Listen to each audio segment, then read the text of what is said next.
ವಿಜಯ್ ಅವರೇ, ಸಾಮಾಜಿಕ ಕಾರ್ಯಕರ್ತ ಅಂದ್ರೆ ಮೀನಿಂಗ್ ಏನು? ಜನಪರವಾಗಿ ಕೆಲಸ ಮಾಡಿ ಯಾವಾಗ ನೋಡಿದ್ದೀರಾ ಬಡವ್ರ ಪರವಾಗಿರೋದವರು?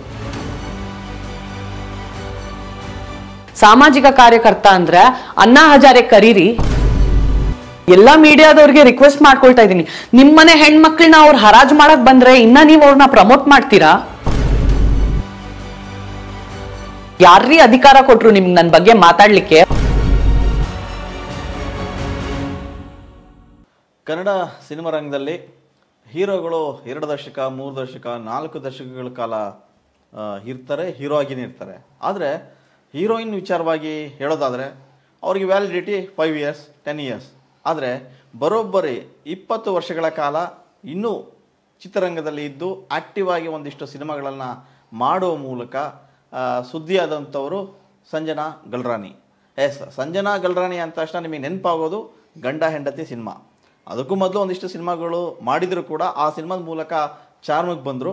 ಕನ್ನಡ ಇಂಡಸ್ಟ್ರಿಯಲ್ಲಿ ತಮ್ಮದೇ ಆದಂಥ ಛಾಪು ಮೂಡಿಸಿದರು. ಕನ್ನಡ ಅಷ್ಟೇ ಅಲ್ಲ, ತೆಲುಗು, ತಮಿಳು, ಮಲಯಾಳಂ ಹೀಗೆ ಒಂದಿಷ್ಟು ಚಿತ್ರರಂಗನ ಒಂದು ರೌಂಡ್ ಸುತ್ತಾಡ್ಕೊಂಡ್ಬಂದರು. ಅದೆಲ್ಲ ಆದಮೇಲೆ ಜೀವನದಲ್ಲಿ ಒಂದಿಷ್ಟು ಏರಿಳಿತಗಳು ಕೂಡ ಬಂದವು. ಅದನ್ನೆಲ್ಲ ಎದುರಿಸಿ ಮೆಟ್ ನಿಂತು ಈಗ ಮತ್ತಷ್ಟು ನಾನು ರೆಡಿಯಾಗಿದ್ದೀನಿ, ಮತ್ತೆ ಸಿನಿಮಾ ಮೂಲಕ ಮತ್ತಷ್ಟು ಹೊಸ ಬಗೆಯ ಪಾತ್ರಗಳನ್ನು ಮಾಡೋ ಮೂಲಕ ಮನೋರಂಜನೆ ಕೊಡ್ತೀನಿ ಅನ್ನೋ ನಿಟ್ಟಿನಲ್ಲಿ ಖುಷಿಯಾಗಿರುವಂಥ ಸಂಜನಾ ಗಲ್ರಾನಿ ನಮ್ಮ ಜೊತೆಗಿದ್ದಾರೆ.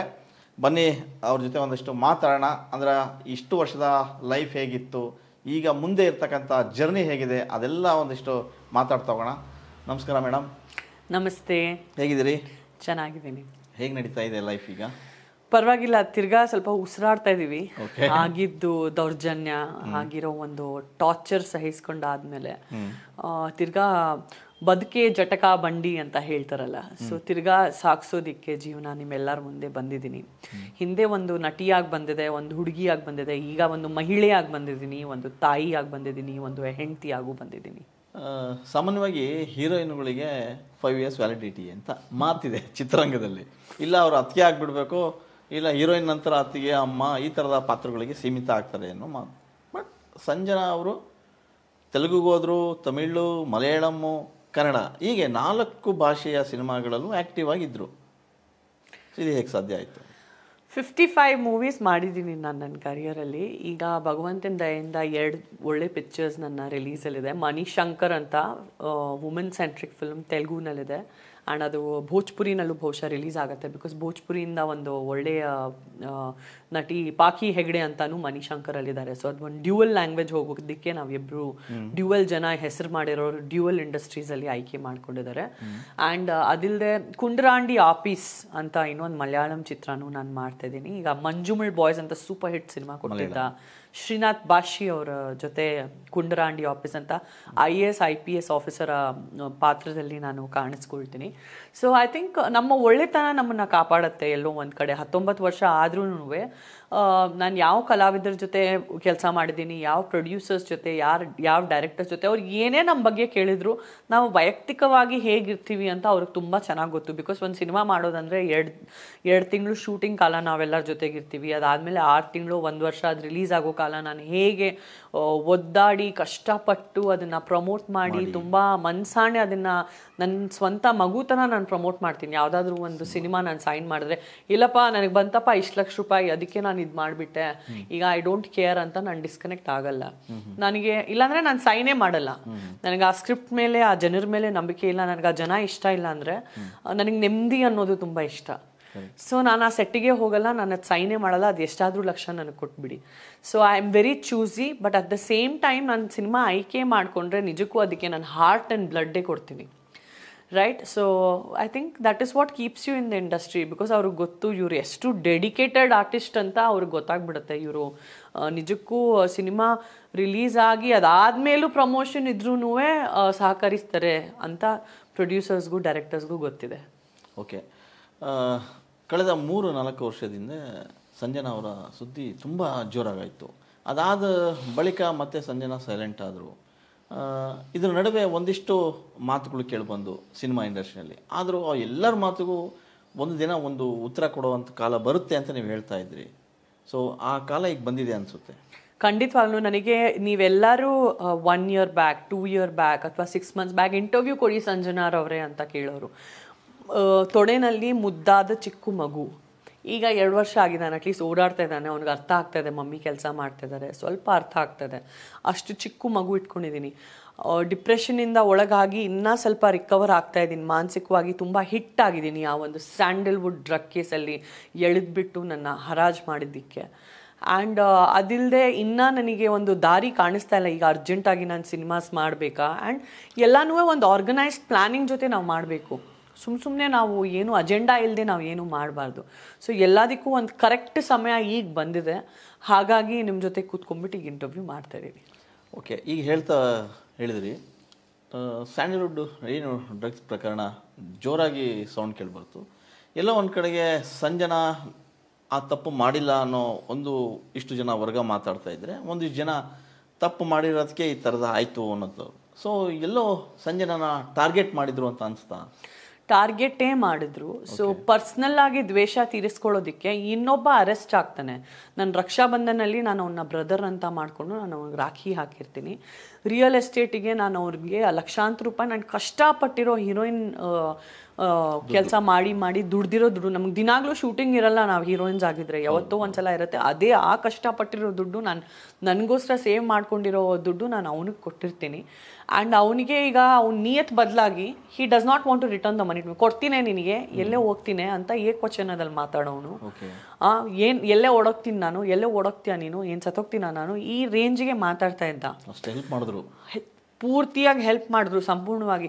ತಗೊಳ್ಳುವಾಗೆ ಒಂಥರ ಇರ್ತಾರೆ ಜನ, ಹಣ ತಗೊಂಡಾದ್ಮೇಲೆ ಅವರಿಂದ ದೊಡ್ಡ ದುಶ್ಮನ್ ನಿಮಗೆ ಯಾರೂ ಆಗಲ್ಲ. ಅವನು ಈ ಕೇಸಲ್ಲಿ ಅರೆಸ್ಟ್ ಆಗ್ತಾನೆ. ಅವನು ಈ ಕೇಸಲ್ಲಿ ಅರೆಸ್ಟ್ ಆದಾಗ ಇವಳಿಗೆ ಈಗ ಸಿಕ್ಕಿ ಬೀಳ್ಸೋದಕ್ಕೆ ಇದು ಅದ್ಭುತವಾದ ಚಾನ್ಸ್ ಅಂತ, ಸಂಜನಾ ಇನ್ವಾಲ್ವ್ಮೆಂಟು ಇದೆ ಅಂತ ಬರೀ ಬಾಯಿ ಮಾತಲ್ಲಿ ಹೇಳ್ತಾನೆ. ಈಗ ಬರೀ ಬಾಯಿ ಮಾತಲ್ಲಿ ವಿಜಯ್ ಅವರೇ, ನಿಮ್ಮ ಮದುವೆ ಪ್ರಿಯಾಂಕಾ ಗಾಂಧಿ ಜೊತೆ ಆಗಿದೆ ಅಂತ ಹೇಳಿದ್ರೆ ಆಗೋಗಿರತ್ತಾ? ಆಗಲ್ಲ. ಹೌದು. ನಾನೀಗ ನೀವು ನರೇಂದ್ರ ಮೋದಿ, ನೀವು ವಿಜಯ್ ಅವರೇ, ನೀವು ವಿಜಯ್ ಇಲ್ಲ ಅಂತ ನಾನು ಹೇಳಿದ್ರೆ ನೀವು ನರೇಂದ್ರ ಮೋದಿ ಆಗೋಗ್ತೀರಾ? ಆಗಲ್ಲ. ಬರೀ ಬಾಯಿ ಮಾತಲ್ಲಿ ಹೇಳಿದ್ದು. ಆ್ಯಂಡ್ ಅವ್ನು ಅರೆಸ್ಟ್ ಆದಮೇಲೆ ನನಗೆ ಕೆಲವೊಂದು ಮೀಡಿಯಾ ಚಾನೆಲ್ಸ್ ಮನೆ ಕೆಳಗೆ ಬಂದು ಅವ್ನು ಅರೆಸ್ಟ್ ಆಗಿದ್ದಾನೆ, ವಿಚಾರಣೆಗೆ ಸಂಜನಾ ಕರೀತಾರ, ಯಾಕೆ ಕರೀತಾ ಇಲ್ಲ ಇನ್ನ ಅಂತೂ ಕೇಳಿದ್ದ ಮೀಡಿಯಾ ಚಾನೆಲ್ಗಳು TRPಗಳಿಗೆ ಬಂದು ಮನೆ ಕೆಳಗೆ ಫುಲ್ ಲೈನಾಗಿ ನಿಂತ್ಕೊಂಡ್ಬಿಟ್ಟಿದ್ರು. ಎಷ್ಟು ಕಷ್ಟ ಆಗ್ತಾ ಇತ್ತಂದ್ರೆ, ನಾವು ಆಚೆ ಹೋಗ್ಬೇಕಂದ್ರೆ ಹಿಂದೆ ಕಾಂಪೌಂಡ್ ಜಂಪ್ ಮಾಡ್ಕೊಂಡು ಹೋಗ್ಬೇಕಾಗಿತ್ತು. ಆಚೆ ಹೋಗ್ಲಿಕ್ಕೆ ಬಿಡ್ತಾ ಇಲ್ಲ, ಕಾರ್ ತೆಗಿಲಿಕ್ಕೆ ಬಿಡ್ತಾ ಇಲ್ಲ, ಕಾರ್ ಮೇಲೆ ಬೀಳ್ತಾ ಇದ್ದಾರೆ ಆ ಮೀಡಿಯಾ ಚಾನೆಲ್ಸು. ಆ್ಯಂಡ್ ಹೆಂಗೆ ಆಡ್ತಾ ಇದ್ದಾರೆ ಅಂದರೆ, ನನಗೆ ನನ್ನ ಜೊತೆನೇ ಕುತ್ಕೊಂಡು ಕಾಫಿ ಕುಡಿಯೋರು, ನನ್ನ ಜೊತೆನೇ ಟೀ ಕುಡಿಯೋರು, ಅರ್ಧ ಗಂಟೆ 1 ಅವರು ಹೊರಟೆ ಹೊಡಿಯೋದು ನಾವು ಆ ಮೀಡಿಯಾ ಅವ್ರ ಜೊತೆ. But what has happen to them I cannot understand. ಅದನ್ನು ಹೇಗೆ ಕಂಟ್ರೋಲ್ ಮಾಡೋದು ಗೊತ್ತಾಗ್ತಾ ಇಲ್ಲ. ಅವರೇ ಅಷ್ಟು ಒಂದು ಇನ್ನೂ ಜೋರಾಗಿ ಎಬ್ಸೋದು. ಇನ್ನು ಈ ಸಾಮಾಜಿಕ ಕಾರ್ಯಕರ್ತ ಅಂತ ಇವ್ರು ಓಡಾಡ್ತಾ ಇರ್ತಾರಲ್ಲ, ಅವರು ಆ ಕಡೆನ ನಾನು ಯಾವತ್ತೂ ಅವ್ರಿಗೆ ಮುಖಾಮುಖಿನೂ ನೋಡಿಲ್ಲ, ರೈಟ್? ಆ್ಯಂಡ್ ಅವರು ಇಲ್ಲ ಸಂಜನಾ ಮನೆ ನೀವು ಚೆಕ್ ಮಾಡಲೇಬೇಕು ಅಂತ ಅವರು ಮೀಡಿಯಾನಲ್ಲಿ ಇನ್ನೂ ಘಂಟಾಘೋಷವಾಗಿ ಗಟ್ಟಿಯಾಗಿ ನನ್ನ ಹೆಸರು ಸ್ಯಾಂಡಲ್ವುಡ್ ಡ್ರಗ್ ಕೇಸಲ್ಲಿ ಪ್ಲಾಂಟ್ ಮಾಡೋದು. ಬಿಕಾಸ್ ಯಾರಾದರೂ ಒಂದು ಕೆಟ್ಟ ಟೈಮ್ ಬಂದರೆ, ಯಾರಾದರೂ ಒಂದು ಆರ್ಟಿಸ್ಟ್ಗೆ ಈ ಸಾಮಾಜಿಕ ಕಾರ್ಯಕರ್ತ ಅಂತ ಇವ್ರು ಇದಾರಲ್ಲ, ಓಡಾಡ್ತಾ ಇದ್ದಾರೆ, ಸೆಲ್ಫ್ ಕ್ಲೇಮ್ಡ್ ಸಾಮಾಜಿಕ ಕಾರ್ಯಕರ್ತ. ವಿಜಯ್ ಅವರೇ, ಸಾಮಾಜಿಕ ಕಾರ್ಯಕರ್ತ ಅಂದರೆ ಮೀನಿಂಗ್ ಏನು? ಒಳ್ಳೆ ಕೆಲಸಗಳು ಮಾಡಬೇಕು. ಯಾವ ಒಳ್ಳೆ ಕೆಲಸ ಮಾಡಿ? ಬಡ ಪರವಾಗಿರಬೇಕು, ಜನಪರವಾಗಿ ಕೆಲಸ ಮಾಡಬೇಕು. ಯಾವಾಗ ನೋಡಿದ್ದೀರಾ ಬಡವ್ರ ಪರವಾಗಿರೋದವ್ರು? ಅಲ್ಲ, ಇಲ್ಲ, ನಾನು ಕೇಳ್ತಾ ಇದ್ದೀನಿ. ಇಲ್ಲ, ಕರೆಕ್ಟ್. ಬಡವರ ಪರವಾಗಿ ಸಾಮಾಜಿಕ ಕಾರ್ಯಕರ್ತ ನಾನು ಅಂತ ಓಡಾಡ್ತಾ ಇದ್ದಾನಲ್ವಾ, ನಾನು ಅವನ ಹೆಸರು ನನ್ನ ಬಾಯಲ್ಲಿ ಹೇಳ್ಬಿಟ್ಟು ನನ್ನ ಬಾಯಿನ ಹೊಲ್ಸ್ ಮಾಡ್ಕೊಳಕ್ಕೆ ಇಷ್ಟಪಡಲ್ಲ. ಅವ್ನು ಯಾವ ಬಡವರ ಪರವಾಗಿ ನಿಂತಿದ್ದಾನೆ? ಏನಾದರೂ ಸೇವೆ ಕಾರ್ಯಕ್ರಮ ಮಾಡಿದಾನ? ಯಾರಿಗೆ ಸೇವೆ ಮಾಡಿದಾನೆ? ಯಾರಿಗೆ ಏನಾದರೂ ಒಂದು ಚಾರಿಟಿ ಕೆಲಸ ಮಾಡಿದಾನ? ಅಥವಾ ಈಗ ಫ್ಲಡ್ಗಳು ನಡೀತಾ ಇದೆ, ಎಷ್ಟೋ ಬಡವ್ರ ಮನೆ ಒಡೆದೋಗೋಗಿದೆ, ಅಲ್ಲಿ ಯಾಕೆ ಹೋಗ್ತಾ ಇಲ್ಲ? ಅಲ್ಲಿ ಹೋಗ್ಬಿಟ್ಟು ಯಾಕೆ ಸಾಮಾಜಿಕ ಕಾರ್ಯಕರ್ತ ಮಾಡ್ತಾ? ಇವನು ಸಾಮಾಜಿಕ ಕಾರ್ಯಕರ್ತ ಅಲ್ಲ. ಫಸ್ಟ್ ಆ್ಯಂಡ್ ಫಾರ್ ಆಲ್ ಇವನಿಂದ ಎಲ್ಲ ಸಾಮಾಜಿಕ ಕಾರ್ಯಕರ್ತಗಳ ಹೆಸರು ಹಾಳು ಮಾಡೋದು ನಿಲ್ಲಿಸಿ. ಸಾಮಾಜಿಕ ಕಾರ್ಯಕರ್ತ ಅಂದರೆ ಅಣ್ಣಾ ಹಜಾರೆ ಕರೀರಿ, ಅವರು ಸಾಮಾಜಿಕ ಕಾರ್ಯಕರ್ತ ಕರೆಕ್ಟ್ ಅರ್ಥ. ಅವರು ಹೋರಾಟ ಮಾಡಿಬಿಟ್ಟು ಭ್ರಷ್ಟಾಚಾರದ ಅಗೇನ್ಸ್ಟ್ ನಿಂತಿರೋರು, ಇಂಥವ್ರೆಲ್ಲ ಸಾಮಾಜಿಕ ಕಾರ್ಯಕರ್ತ ಅಲ್ಲ. ಇವ್ರು ಬರೀ ಸೆಲ್ಫು ಪಬ್ಲಿಸಿಟಿ ಹುಚ್ಚಿರೋ ಕಾರ್ಯಕರ್ತ ಇವರು. ಯಾಕೆ ಅಷ್ಟು ಸಿಟ್ಟು ನಿಮ್ಮ ಮೇಲೆ ಅಂತ? ಇಲ್ಲ, ನನಗೆ ಗೊತ್ತಿಲ್ಲ, ನನಗೆ ಏನು ಮುಖಾಮುಖಿನೇ ಗೊತ್ತಿಲ್ಲ. ಬಟ್ ಈಗ ನನಗೆ ಏನ್ ಅರ್ಥ ಆಗ್ತದೆ ಅಂದ್ರೆ just follow the particular flow. Shruti Hariharan ಅವ್ರಿಗೂ ಕೆಟ್ಟ ಟೈಮ್ ಬಂದಾಗ ಅವ್ರಿಗೂ ಅರ್ಜುನ್ ಸರ್ಜಾ ಸರ್ಗೆ ಏನೋ ಪರ್ಸನಲ್ ನಡೀತು, ಏನೋ ಮೀಟು ಬಂತು, ಇವನ ಏನು ಒಂದು ಸಂಬಂಧ ಇಲ್ಲ, ಎಗರಿದ್ರು ಪಬ್ಲಿಸಿಟಿಗೋಸ್ಕರ. ನಂದು ಏನು ಸಂಬಂಧ ಇಲ್ಲ, ಎಗರಿದ್ರು ಪಬ್ಲಿಸಿಟಿಗೋಸ್ಕರ. ಅನುಶ್ರೀದು ಏನು ಸಂಬಂಧ ಇಲ್ಲ, ಎಗರಿದ್ರು ಪಬ್ಲಿಸಿಟಿಗೋಸ್ಕರ. ನಿವೇದಿತಾ ಗೌಡ ಅಂದು ಏನು ಸಂಬಂಧ ಇಲ್ಲ, ಎಗರಿದ್ರು ಪಬ್ಲಿಸಿಟಿಗೋಸ್ಕರ.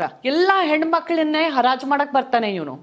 ಇಂಥವ್ರನ್ನ ಸೆಲ್ಫ್ ಅಕ್ಲೇಮ್ಡ್ ಈ ಪಬ್ಲಿಸಿಟಿ ಕಾರ್ಯಕರ್ತ ಯಾರಿದಾರೋ, ಫ್ರೀ ಪಬ್ಲಿಸಿಟಿ ತಿನ್ನಕ್ ಬರ್ತಾರೋ, ಫಸ್ಟ್ ಅಂಡ್ ಫಾರ್ ಆಲ್ ಮೀಡಿಯಾದವರೇ ಬ್ಯಾನ್ ಮಾಡ್ಬೇಕು ಅಂತ ನಾನು ಎಲ್ಲಾ ಮೀಡಿಯಾದವ್ರಿಗೆ ರಿಕ್ವೆಸ್ಟ್ ಮಾಡ್ಕೊಳ್ತಾ ಇದ್ದೀನಿ. ನಿಮ್ಮನೆ ಹೆಣ್ಮಕ್ಳನ್ನ ಅವ್ರು ಹರಾಜ್ ಮಾಡಕ್ ಬಂದ್ರೆ ಇನ್ನ ನೀವು ಅವ್ರನ್ನ ಪ್ರಮೋಟ್ ಮಾಡ್ತೀರಾ? ಈಗ ಅಷ್ಟಕ್ಕೂ ಸಾಕಾಗಿಲ್ಲ, ಈಗ ಒಂದು ದೊಡ್ಡ ಸೂಪರ್ ಸ್ಟಾರ್ ದರ್ಶನ್ ಸರ್ ಒಳಗ್ ಹಾಕಿದ್ದಾರೆ, ಏನು ಸಾಕ್ಷಿ ಆಧಾರ ಇಲ್ಲದೆ ಬಂದು ಅವ್ರ ಹೆಸರನ್ನು ಬಳಸ್ಕೊಂಡ್ಬಿಟ್ಟು ಪಬ್ಲಿಸಿಟಿ ಕಾರ್ಯಕರ್ತ ಆಗಿ ಓಡಾಡ್ತಾ ಇದ್ದಾರೆ. ಇವರೇ ನನ್ನ ಹೆಸರು ಆ ಸ್ಯಾಂಡಲ್ವುಡ್ ಡ್ರಗ್ ಕೇಸಲ್ಲಿ ಸಂಪೂರ್ಣವಾಗಿ ಅಫಿಷಿಯಲ್ ಆಗಿ ಪ್ಲಾಂಟ್ ಮಾಡಿದ್ರು ಅಂತ ಎಲ್ಲ ಮೀಡಿಯಾದವರೇ ಸಾಕ್ಷಿ, ಎಲ್ಲ ಪ್ರಪಂಚನೇ ಸಾಕ್ಷಿ. ಆ್ಯಂಡ್ ಇಷ್ಟಕ್ಕೂ ಈಗ ನಾನು ಕಾನೂನು ದರ್ವಾಜ ಹಿಡ್ದಿದ್ದೀನಿ 2021 ಇನ್ನ ನಾನು ಆಚೆ ಬಂದಾದ್ಮೇಲೂ ಇದರಿಂದ ಸ್ಟಿಲ್ ನನಗೆ ಬೇರೆ ಬೇರೆ ಟಾಪಿಕಲ್ಲಿ ಬಂದು ಚುಚ್ಚೋದು, ಹೋಗ್ಬಿಟ್ಟು ಚಾನೆಲಲ್ಲಿ ಪ್ಯಾನಲಿಸ್ಟ್ ಆಗಿ ಕೂತ್ಕೊಂಡ್ಬಿಟ್ಟು ನನ್ನ ಬಗ್ಗೆ ಚರ್ಚೆ ಮಾಡೋದು. ಯಾರೀ ಅಧಿಕಾರ ಕೊಟ್ರು ನಿಮ್ಗೆ ನನ್ನ ಬಗ್ಗೆ ಮಾತಾಡ್ಲಿಕ್ಕೆ? What rights do you have ಅಂತ ನಾನು ಹೇಳಲಿಕ್ಕೆ ಇಷ್ಟಪಡ್ತೀನಿ. ಎಷ್ಟಂತ ಬಳಸ್ಕೊಳ್ತೀರಾ? ಏನ್ ನಾನು ನಿಮ್ಮ ಮನೆ ಸೊತ್ತ? ನಾನು ಬೇಕಾದಷ್ಟು ನೀವು ಬಂದ್ಬಿಟ್ಟು ನನ್ನ ಬಗ್ಗೆ ಮಾತಾಡ್ಲಿಕ್ಕೆ ಹುಷಾರ್, ನನ್ನಿಂದ ದೂರ ಇರಿ ಅಂತ ಆ ಸಾಮಾಜಿಕ ಕಾರ್ಯಕರ್ತನಿಗೆ ನಾನು ಘಂಟಾಘೋಷವಾಗಿ ನಿಮ್ಮ ಚಾನೆಲ್ ಮೂಲಕ ಹೇಳಲಿಕ್ಕೆ ಇಷ್ಟಪಡ್ತೀನಿ. ಆ್ಯಂಡ್ ಫೈನಲಿ ಇವ್ರಿಗೆ ನಾನು ಸಿವಿಲ್ ಡಿಫೆಮೇಷನ್ ಕೇಸು ಹಾಕಿದ್ದೀನಿ, ಕ್ರಿಮಿನಲ್ ಡಿಫೆಮೇಷನ್ ಕೇಸು ಹಾಕಿದ್ದೀನಿ. ನಾನು ಒಂದು ಇಳಿನೂ ಸಾಯಿಸಿಲ್ಲ ವಿಜಯ್ ಸರ್ ಲೈಫಲ್ಲಿ. ನಾನು 3 ತಿಂಗಳು ಒಳಗಾಗಿದ್ದೀನಿ ಜಸ್ಟ್ ಆಸ್ ಅ ಸಸ್ಪೆಕ್ಟ್. ಇವರಂತೂ ಏನ್ ಮಾಡಿದಾರಂತ ಎಲ್ಲ ಜಾಲತಂತ್ರದಲ್ಲೇ ಇದೆ. ನಾನು ಏನ್ ಮಾಡಿದಾರಂತ ಏನ್ ಹೇಳಿಲ್ಲ ಹೇಳಿ. ಒಬ್ಬರನ್ನ ಕ್ರಿಮಿನಲ್ ಡಿಫೆಮೇಷನ್ ಆಗಿ ಇಷ್ಟು ಹರಾಜ್ ಮಾಡೋ ಒಂದು ಅಧಿಕಾರ ಯಾರಿಗೂ ಇಲ್ಲ. ನೀನ್ ದಪ್ಪ ಕಣೆ ಅಂತ ಹೇಳಿದ್ರು ನಾನು ಡಿಪ್ರೆಷನ್ಗೆ ಒಳಗೋಗಿದ್ದೀನಿ ದಪ್ಪ ಅಂತ ಹೇಳಿದ್ರು ಅಂತಾನು ಅದು ಒಂದು ಕ್ರೈಮ್ ಆಗಿದೆ. ಈಗ ಲಾ ಅನ್ನೋದು ನಮ್ಮ ದೇಶದಲ್ಲಿ ಅಷ್ಟು ಬ್ಯೂಟಿಫುಲ್, ಅಷ್ಟು ಸ್ಟ್ರಾಂಗ್ ಆಗಿದೆ. ನನಗೂ ನ್ಯಾಯಾಂಗ ವ್ಯವಸ್ಥೆ, ನಮ್ಮ ನ್ಯಾಯಾಂಗ ವ್ಯವಸ್ಥೆಯಿಂದ, ನನಗೆ ಕೋರ್ಟಿಂದ ನನಗೆ ಆಲ್ರೆಡಿ ಸ್ಯಾಂಡಲ್ವುಡ್ ಡ್ರಗ್ ಕೇಸಲ್ಲಿ ಸುಳ್ಳು ಅಂತ ಡಿಕ್ಲೇರ್ ಆಗಿ ನಾನು ಆಚೆ ಬಂದಿದ್ದೀನಿ, ನಾನು ಕೇಸ್ ಗೆದ್ದಿದ್ದೀನಿ.